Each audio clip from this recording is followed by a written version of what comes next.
Breaking news, first at 4, Detroit's City Council makes a decision on the controversial Shot Spotter program. A lot of people have been waiting for this one. Kim. Well, we're starting to lose our sunshine because rain is right around the corner. Temps, though, still in the 70s. I'll have your complete forecast in just a few minutes. Local 4 News starts now with a breaking news alert. Good afternoon. I'm Karen Drew. We do have some breaking news from Detroit City Council, which just approved an expansion of the controversial Shot Spotter program. Now, votes on the issue had been delayed again and again. Today, we saw hours of public comment and more criticism launched before the meeting began from people who feel the technology is just too invasive. Shot Spotter involves sensors placed in neighborhoods that can identify gunfire and then notify police so they can respond. Late today, the council voted 5-4 to approve the use of $7 million to expand that program citywide. The approval probably won't stop the debate, though, on the merits of the program. The technology of ShotSpotter can help this city's understaffed police department. Therefore, in my opinion, ShotSpotter would change the mindsets of most shooters and reduce the number of senseless killings in our city. Surveillance is not safety. We have drones in this city. We have surveillance helicopters in this city. We have Project Greenlight in this city. We have face recognition in this city. We have cell phone tracking in this city. At what point does it become enough? So we're gathering reaction right now to that vote. We just got this response from community activist Pastor Mo. Yes, protection. Better policing, better community services, lives saved, opportunities to close cold cases. City Council, salute. Lots to talk about here. We're going to have live coverage when you join us on that vote tonight at 5. We also do have some breaking news from Ray Township. Sky 4 over the scene of this crash at 26 Mile and Romeo Plank. We're still gathering information, but the sheriff's office telling Local 4 2 people are hurt. We're not sure about their conditions. Romeo Plank is closed at 26 Mile, so stay away from the area for now, and we'll update the story at 5.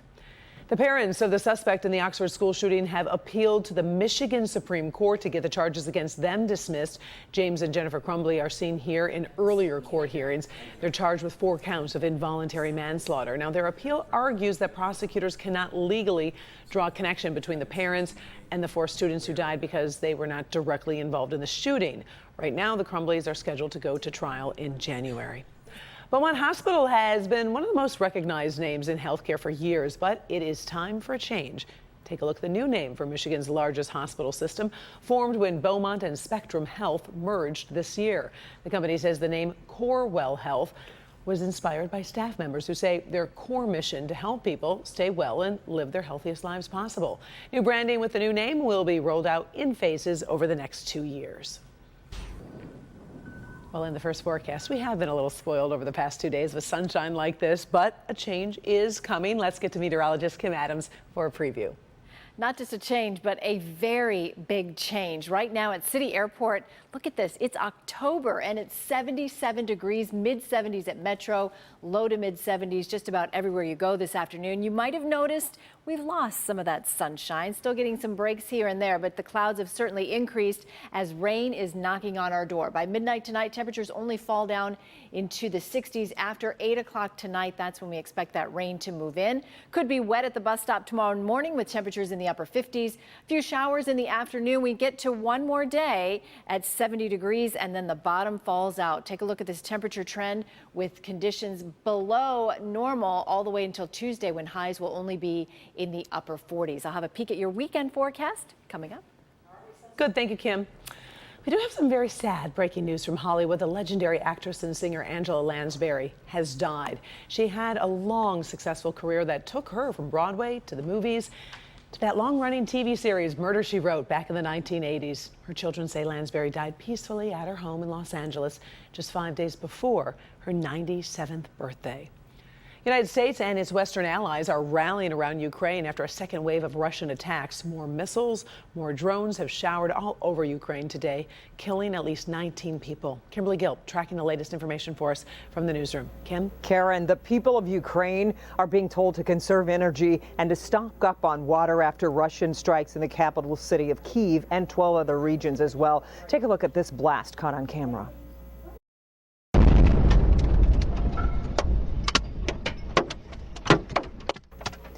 That noise you hear at the end is debris hitting nearby cars. The barrage of attacks is hitting key infrastructure, which has led to power outages. This is more retaliation for an attack on a key bridge between Russia and Crimea. Ukraine says it has been able to shoot down some of Russia's missiles, but the new destruction is extensive. While pro-Kremlin pundits are applauding the wave of attacks, NATO says it's a sign of desperation from Vladimir Putin. Putin is failing in Ukraine. His attempted annexations, partial mobilization, and reckless nuclear rhetoric represents the most significant escalation since the start of the war. And they show that this war is not going as planned. Today, President Biden held a virtual meeting with leaders of the G7 industrial powers. They're pledging to stand firmly with Ukraine for as long as it takes. So, Karen, Ukraine's state emergency services says in addition to the 19 people who died, about 105 more are injured. We'll have more from Washington on the world's response to all of this when you join us for Local 4 News at 5 o'clock. For now, though, we'll send it back to you. All right, we appreciate it. Thank you, Kim. Sure. Well, the threat of a railroad strike is back on after one union rejects a tentative agreement with the nation's freight carriers. The vote in the third largest railroad union was 57 to 43% against the deal. The two biggest unions are still conducting votes by mail, but analysts worry the first no vote could throw those outcomes into question. The union that voted no will now enter new negotiations. The good news, there are no plans to strike until at least November 19th. A woman from Madison Heights took her passion for flying to new heights by setting a world record. She says none of it would have been possible if she hadn't landed a job with the right boss who helped her honor a family legacy. Kim DeGiulio takes us to a small airport in Canton for this amazing journey. Setting a world record on a flight is one thing, but for Taylor McNeil, her world record-setting flight had a much deeper meaning. My day job is in dentistry. My fun is in aviation. Taylor McNeil's love for aviation came from her grandpa, who was a professional pilot. So my entire life, anytime it was grandpa in the area, it was all about airplanes. But she pursued her passion for dentistry and became a dental hygienist, only to end up working for Dr. Demray of Preservation Dental in Northville, who is also a pilot. Her first day on the job, she had a question. Yes, what's the question? She says, I want to learn how to fly. How do I go about that? The rest is history. Taylor received her pilot's license in 2017, but Taylor wasn't stopping with just a license. Well, Dr. Demray had approached me and said, hey, there's an organization that has world records for flying. Is this something you would be interested in doing? And I was like, yeah. On October 1st, 2020, Taylor set an aviation world record for flying from Chicago to Omaha in just under 3 hours in this 1959 propeller Piper Comanche aircraft that belongs to Dr. Demray, who also served as her crew on the record-setting flight. This is a pretty quick airplane for its weight, so it's a good one to set out to do a speed record in. But the destination was significant. Nebraska is where Taylor's grandpa lived. And the destination was really chosen because I thought that she should see her grandfather and he should see her in an airplane. It was the first and last time her grandpa would see her fly. He passed away in 2021. And while Taylor will always remember this flight as a world record-setting one, it will always be special to her because it was her final goodbye to her grandpa, the one who passed that passion of flying onto her. So he got to stand on the edge of the runway, watch us take off, and of course, as we were departing, kind of toggle the wings a little bit to say goodbye to him. And so it really was kind of like a movie. Taylor's advice to anyone out there is to not let your day job define you. She says that if you have a hobby, spend time pursuing that as well. Reporting from Canton, I'm Kim DeGiulio, Local 4.